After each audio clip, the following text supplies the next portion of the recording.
There's something special about Twitter, man. There's something special. And I feel like it's kind of one of those, it's like an inside joke, I feel Twitter is, because it's kind of Mm, like if you're conscious and involved in Twitter, you know how much it can benefit your life. Like it changed my life completely. But I feel like some people, especially mm, nowadays with Musk purchasing Twitter, they kind of have this very strange opinion of it. And they're kind of like, oh, I don't know. It's like the wild, wild west in there or what's going on? Like what are people doing? I hear people can make money on there. So I suppose my mm. first question, Coach Raj, is how has Twitter impacted your life? For sure, man. I mean, like, I'm sure you and I feel similar ways about Twitter, but it can, completely change your life and give you in so many ways, right? We can say, oh, Twitter changed my life, but that doesn't mean much to someone who hasn't experienced it themselves, right? So I'd say number one, just like writing daily, putting out content gives you clarity, helps you think better, organize your thoughts, right? Yeah, I like that. Number I like that a two, lot. it's a great way to, document your process, your growth, build in public. So let's say you're like, okay, I want to achieve this awesome goal in 5 years. And imagine you document your whole process throughout achieving that so Mm, that you can look back at it yourself. Number two, you can help others, one, believe that it's possible. Number two, see what you did to get there. And then three, you can condense that into like a 2 year master game plan or something, and then, use it as a resource later. Third is just like the network you get on there. I've met over, 20, 25 guys in real life from Twitter, JK Molina, Dan Co, Dakota, mm. all these guys linked up with them, And and you're Zuby. naming some hard hitting names there. Yeah, Zuby. Can't forget about Yeah, Zuby. yeah. I OG. can't believe I Big almost forgot OG. about him. Yeah, for real. But yeah, obviously like traveling around makes it easier to like meet up with these kind of guys. But when you do build that relationship on Twitter, it's like the first time meeting these guys is different. It's not like a first time meeting anyone else because you already have so much in common. You already share like that mutual respect for the lifestyle, for the goals and stuff. So yeah, we said network. We said build in public, document your journey, organize your thoughts. And you and and Uh, you and you said accountability. I'll just jump in there because I had yeah. it wasn't one that I'd actually consciously thought about, but you mentioned the phrase you said was build in public, Mm, right? So I really love that, and I actually never thought about that before, but it's a huge part of why I think we are as successful as we are, is because there's have you ever heard of that thing? I mean, you probably know this as well as being a fitness coach, but if you're mm, really serious about lifestyle change, like say you are, very overweight, let's say you are 300 pounds and you want to get down to like 200 or something like that, you say to yourself, right, I'm gonna fucking lose 100 pounds, mm, right? And then you as a coach, you'd be like, if you were serious, yeah, you would post that shit online. You would post it mm, every single day, being like, here I am, day 7 or day 33, going to the gym and trying to eat healthy, posting my meals. There's mm, something about public accountability. And I think especially if you're moving from the frame of this is who I am, this is my business, mm. this is what I'm an authority in, it kind of keeps you accountable, man. People are looking to you. I mean, it's crazy now. I mean, maybe you can tell me a little bit about yourself, but I'll just give you a little bit of context. For me is like, I'm becoming, and I get imposter syndrome, but I'm becoming Mm, um more well known for the things that I do. I'm starting to get uh asked questions that I never thought I would be, and it's uh it's a strange feeling. It's a very very strange feeling, but it all started from just that public accountability. So how was mm, that kind of transition been from you, from going from just posting a little bit of about fitness, nutrition, your kind of personal mm, experience, to now you've got a healthy bank of clients, like you say, you're traveling all over the world, meeting all these different mm. people on Twitter, making connections that, I mean, I'm probably not as well versed in it as you are, but you're well traveled. You're meeting some high profile people. You mentioned some really big names there. So how has that transition been for you? I mean, honestly, it's pretty surreal. Twitter, like coaching, fitness coaching, was not the first business I ever did. I failed four Hmm. businesses before. Hmm. So I think when I started with coaching, it was different from all the other businesses. So I knew like, okay, like I'm gonna stick to this, for 3, 4, 5, 6 years, Hmm. right? And I was already seeing within the first couple months, you know, some of my content gets some traction, right? Not nothing crazy, but some people were like awesome tips, appreciate it. Hmm. People reaching out to me, and then by the time I had 500 followers, I train 3 people for free, right? So it's like at the start, I guess the reason I was never wasn't it was never like super surprising was because from the start, I already knew it was different from all the other businesses in the sense that Mm, I actually enjoy doing it. I could see a future in it, and I could see Twitter as a vehicle to get me there. In terms of if I could already, come up with some decent tweets in 2 to 3 months and get at least some people that want to work with me for free, I'm thinking, okay, in 3, 4, 5, 6 years, it's gonna be a whole new game. Let me just establish credibility on this platform. yeah, Figure it out, build connections, do the right things now, so that in a year later I can monetize, or just anything that I want to do with this account will be easier once I've built that audience. So I mm, guess like I was meeting JK and Zuby at 5,000 followers. So I don't think it was like, oh, you need to have a huge account or anything to sure, like link up with sure, these guys. I just think if you put the right message out there consistently, and then like they see you, every few days or something, they're gonna have that mutual respect, even if like you're 10, 20, 30 levels below them, or if you're a lot newer to the sure, game, right? That they're not going to be like, oh, no, we can't link up because you're only 22, or because you only have X amount of followers, or because of this. They're going to be like, you know what, man, like I respect it. Thanks for reaching out. And I think the difference between creator and consumer is already like such a big difference that if you're sure. putting out content daily to help people, it really doesn't matter if you're like the most credible person in the space. You could still gain a ton of valuable, you know, benefits and connections, network, and experience the greatness of Twitter. For real, man. And also they were once where we are. They were once that, Exactly. Zuby had to go, 5K, and now he's honing in on a quick million now. But he Mm, started the 5K. for It's sure. interesting actually. Zuby lives in, well, I don't know if he lives there anymore, but he lives in Southampton in the UK, which is literally just a town over from me.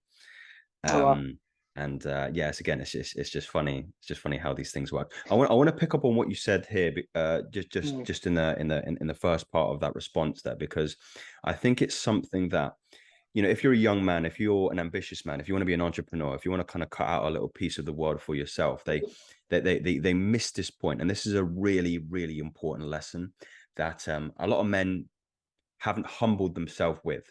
So you mentioned you trained, your first three clients for free, right? mm, So like I want you to talk a little bit about that, and kind of expand on the point that, because I always make the point, just to kind of give my perspective here, is that if you can't do what you love for free, you'll never make it. You'll never do it. mm, And it's interesting, my initial thoughts going into even starting YouTube, because I didn't start on Twitter, I started on YouTube. And I was like, I'm going to make a video every single week, and I'm going to do this for a year. And I don't care if I don't get a single sub in that year. I just want to enjoy the process of doing it. And I love those mm. videos, man. And I think in the first year I did that, and I only got like 300 subscribers. 300 Damn. subscribers, and I post every single week And these are long for a form year. videos, right? Yeah, yeah, man. I like, Damn. 10, 15, That's 20 work, minutes, man. some Because of I them. think YouTube's the hardest platform in terms of hardest to I agree. grow, hardest in terms of effort. But I do think it can be the most valuable and like long term, right? For Because sure. if you can like monetize, if you can capture your audience's attention for 10 minutes, they're gonna be a lot more warm or a lot more receptive to you if you can just capture their Mhm. audience for like and with and a and I quick think reel. and I think it's like you in your most kind of transparent form. Like Like it's you in your for most sure. truthful, I think. So Mm. just to kind of tie you back to the question there, what would you say? Okay. Because I get questions all the time. Joseph, I really enjoy what you're doing. I like your message. I'm trying to do something for myself. How would you advise me? And I'm sure you get the same. Raj, I really love what you're doing. You're traveling around the world. I see you in Dubai. I see you on all these beautiful places training these entrepreneurs.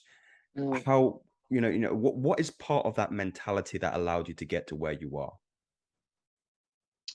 What's part of the mentality? I think so. I think the question kind of changed, right? I think it was first it was like addressing Yeah, the training people for free, and then like what's the mentality. So I answered the first one. Um, so for me, what I realized is like I just was brutally honest with myself. I was like, look, I've never trained anyone online in my life, right? This okay. was 2 years ago. I've never trained anyone online in my life. I have 300 followers. There are thousands of coaches more qualified and quite frankly better than me. This is 2 years ago. Hmm. Um, And I was like, why the fuck would anyone pay me to coach them? Right? Like it makes no sense. I haven't earned it. I have to pay my dues. I have to earn it. Let me, offer free coaching because there's nothing to lose there. Hmm. And then let me over deliver and let me prove that I can get results. And Sure. then I'll start, charging, and then I'll work my way up and build, get better at it, slowly refine, and then eventually I'll get to where I want to be. So I was kind of like self-aware from the start, I feel like, just because I had good role models growing up. Um, so that was one thing that I always had. I was never, it was never an issue working for free. Also, I did do this while I was in college, my last semester of college. So it was not like I had like a lot of expenses, Hmm. right? So I had the luxury of time and being young when starting. Um, but what was the second question in terms So of the I mentality? suppose this ties into the mentality of, Hmm. understanding you have to again pay your dues because you didn't have any experience. And then For sure, for now sure. now now getting to the point where you're, starting to charge for people, that's quite. And I mean, Hmm. I know the first time I made money online, I thought kind of like double take, like you're looking like, is this real? Like what's Yeah, happening bro. there? So the mentality to Literally. get to that point where when you're confident enough to charge, because again, Hmm. it's a big personality, well, like paradigm shift, I guess you could say. So is this kind of like more addressing the like imposter syndrome and kind of like how do you get to the point where you feel like you should be charged? Sure, Is that's that a kind of great, what? yeah, Okay, yeah, cool. yeah. Okay, so then I would say is just fucking get results, man. Like, here's the thing. It's like Mm, a lot of times, like people, they're like, oh, why would someone pay me, $2,000 a month or $3,000 a month, or how are these guys signing these high ticket clients, right? And it's like, let's say you're doing like an email marketing or agency or content marketing type of thing, right? These businesses have, $50,000, $100,000 monthly budgets to marketing, right? And they're paying guys who suck and are giving them very low ROI. That's just a fact. If you look at like these yeah. big verified, Gillette, look at Gillette's Twitter, billion-dollar brand or multi-million-dollar brand, and their tweets suck, right? There's like Mm, 2 likes on each thing.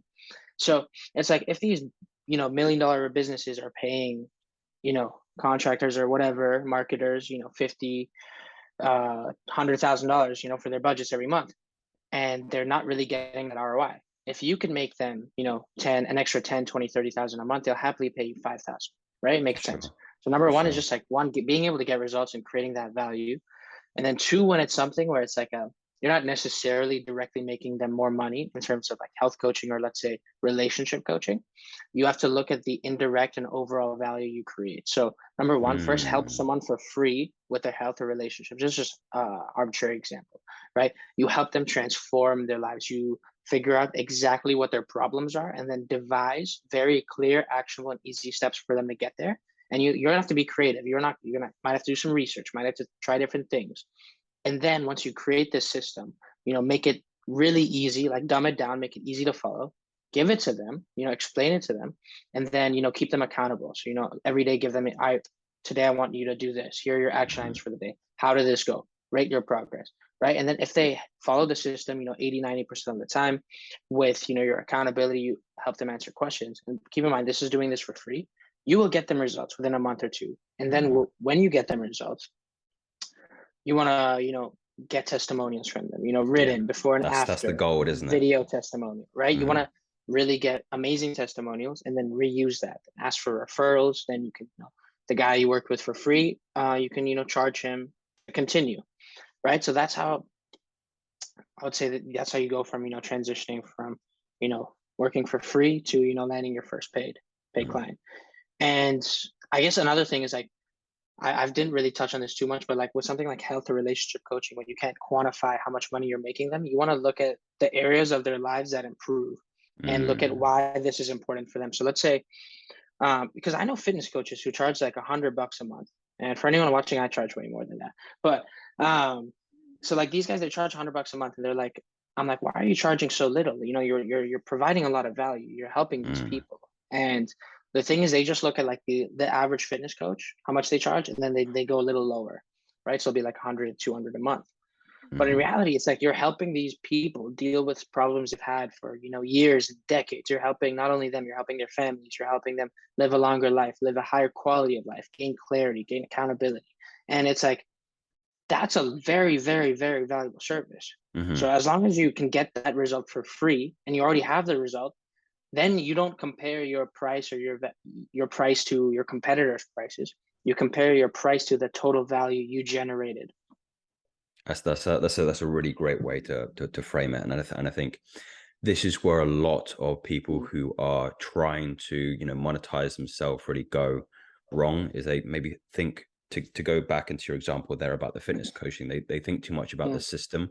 Well, if I'm only, let's say I am writing a coaching program for somebody for 12 weeks, and I'm just sending for it to them sure. online, and I'm just keeping them accountable. I'm not really doing a lot of the stuff. Maybe I'm not moving too many levers, but in actuality, what is the outcome that that system is going to create? And you really have to, again, if you can't quantify it, lean into the outcomes of it. Well, if you Mm, lose 30 pounds and you have better confidence, and you can take your shirt off on the beach, and you can actually maybe approach women. How much do you value the ability to have confidence and talk to women, and perhaps enter a relationship? So you really have to kind of be romantic mm, and sell the outcome side of things. And I also, like you said, what you said about the distinctions between the two, because this is a mm, trap I fell into, and it's it's something only very, I think, in the last year I'm starting to actualize, is that mm, if you are really, really hyper focused as a young man on getting, let's say, the financial benefits of the online business, okay, which is which mm, which is fine. If you really want to make a lot of money, then, well, there's two things here. The first one, to touch on your previous point, was look at who's paying you or who's going to be paying you, right? mm, You mentioned, like, oh, go to Gillette, so you're already going in mind, well, that's an industry with a big budget, and like you'd say, they're mm, paying people who absolutely suck at their job. If you can provide a better solution, obviously you're going to get the gig over somebody else, right? mm, And also, it's easier to sell something that's quantifiable, especially on a sales of call, course, you know? of course. So because I know there's going to be a wide range of different people watching this. I have just Mm, launched a private Discord, and they're, very young, men, 18, 19, 20 years old, and they want to start making money, and they're not really sure how to make a value proposition. And I'm saying the easiest thing to do, or the easiest way to do that, is look at how you can quantify it. It's got to be something that you mm, can measure. If you like say for example, I hire a email marketer, right? Like yeah, like I get pitched every single day now. It's same, absolutely same, same. mental. It's mental. Mm, And I rarely 99% of them suck. They all suck. There'll be one that comes in, and I'm like, oh, that's okay, you got my attention here. And it's because mm, the offer is just so good. It's just so good. mm, mm, So, mm, like, a perfect offer for me in my position, just to kind of give everybody example of how you give a valuable preposition, is um I will write you an email sequence for one of your digital products, right? If I don't double the sale of this digital product in the next month, then you don't pay me. And that's really difficult for me to ignore, because mm, I can't lose in that situation. There's no risk to me, there's no loss to me whatsoever. And that's also a mm, really good way, if you're trying to get a little bit more skin in the game, like maybe yourself, you start off, maybe this might have been one of your offers, right? If you don't lose 10 pounds in the next month with in the next 3 months with me working for you, don't pay me shit, you know because mm, it's also putting a lot of the attention and the weight on your ability to actually give value as well, because mm, sometimes you might mm, not know. Like you say, like when you started, and when I started as well, I didn't know if I could bring people value. I honestly didn't, but I tried, offered to do coaching for free. People were really mm, pleased with the outcomes. I was getting people results. And then, like you said, I transitioned to the point of, well, how can I start to market this outcome and tie it in a way that's attributed to some kind of value proposition? mm, So yes, it's a steep learning curve sometimes. But once you for sure. understand the nuances of it, you can start pulling the threads, and you can be very wealthy very, very quickly. But you've got to be willing to work for free for start. You really do.